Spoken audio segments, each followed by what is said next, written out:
You don't get oyster rights. Go ahead, please.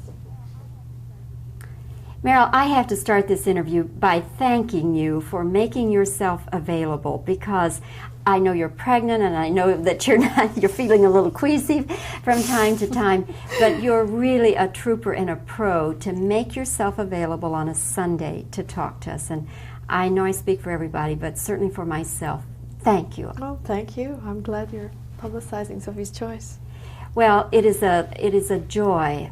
I have not been so moved by a movie since Elephant Man. And at the risk of sounding patronizing to you, Meryl, I have to say that I truly believe your performance as Sophie will rank as one of the all-time great performances by an actress on film. Thank you.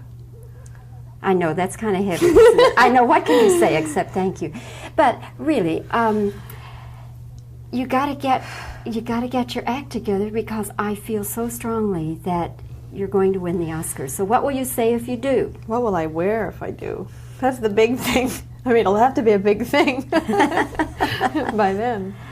How far will you be in your pregnancy at that time? Oh, I don't want to say, but big.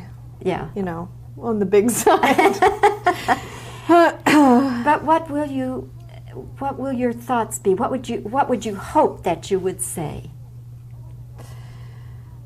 Oh, I don't know. I don't know. It's going too fast. I gotta wait to get nominated before I make up my speech, you know, to accept it.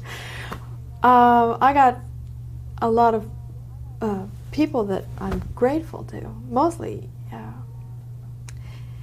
Alan for giving me the part, because I know it was like pulling teeth for him to give it to me in the beginning, and Kevin and Peter, who, you know, to whom I really owe everything.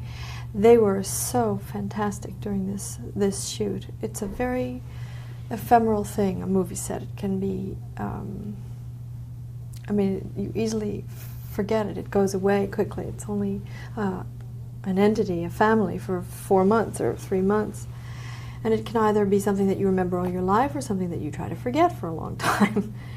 And this was just the most fun I've ever had making a film, ever.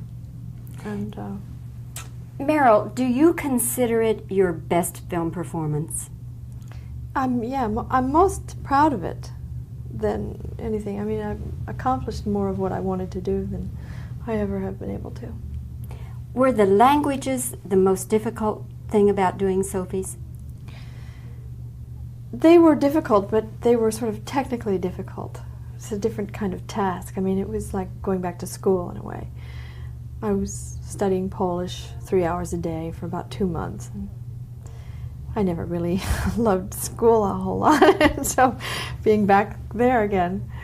But no, it was sort of it was fun. It's a beautiful, beautiful language too. I was grateful that I got a chance to be introduced to it that way.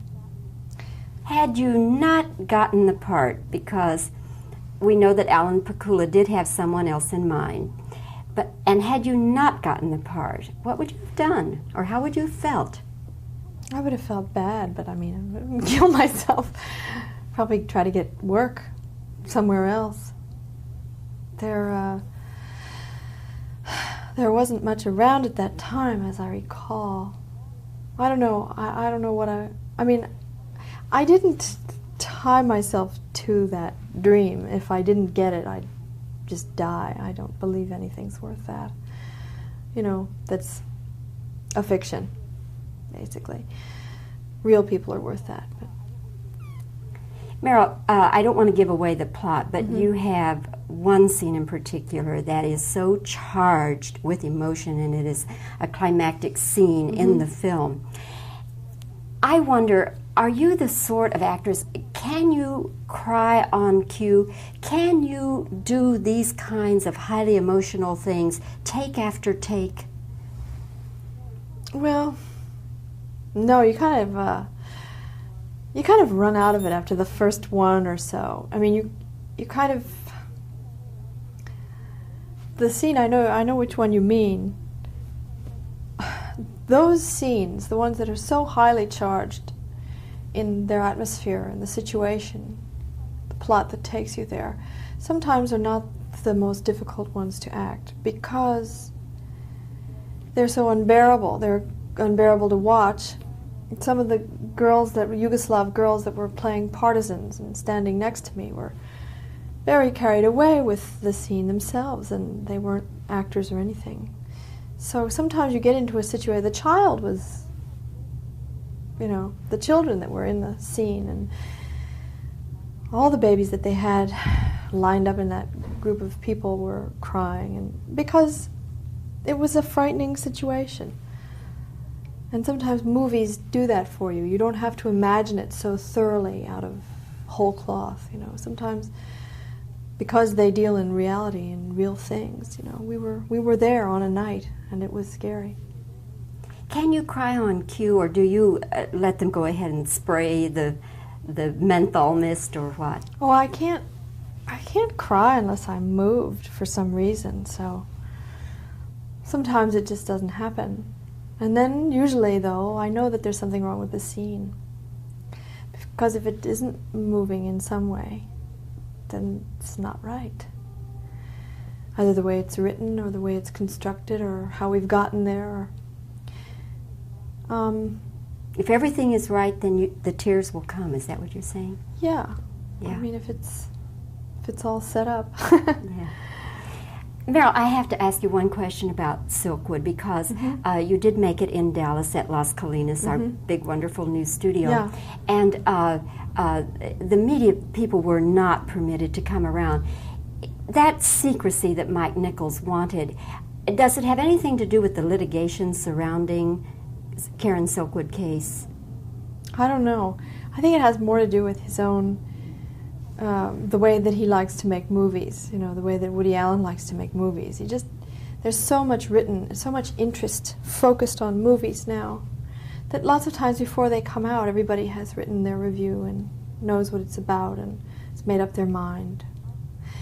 And I think in Mike's case, he demanded that sort of closed set because he just wanted us to have the protection of not being judged or watched or observed, even from far away, until we were well out of it, until the movie, until he had had time to put it together. And it's a good thing, actually, not to be self-conscious all the time when you're working. In other words, you agree with Mike? Yeah, I like that. I mean, I think there's plenty of time, and there's plenty written about movies once they come out or around their release. Certainly now, I mean, this time of year we're seeing that. There's a lot of stuff written about movies. And if we go and cover them, you know, all through their evolution, it sort of, you get tired of the subject before it comes out. Well, again, Meryl, thank you for making yourself Thank available. you. This is very important to those of us who cover movies to have some footage with Meryl Streep. I'm glad to do it. And come April the 11th, I think it is Oscar night. I'll look for you. Oh, great. And I know you'll look wonderful no matter what you're wearing.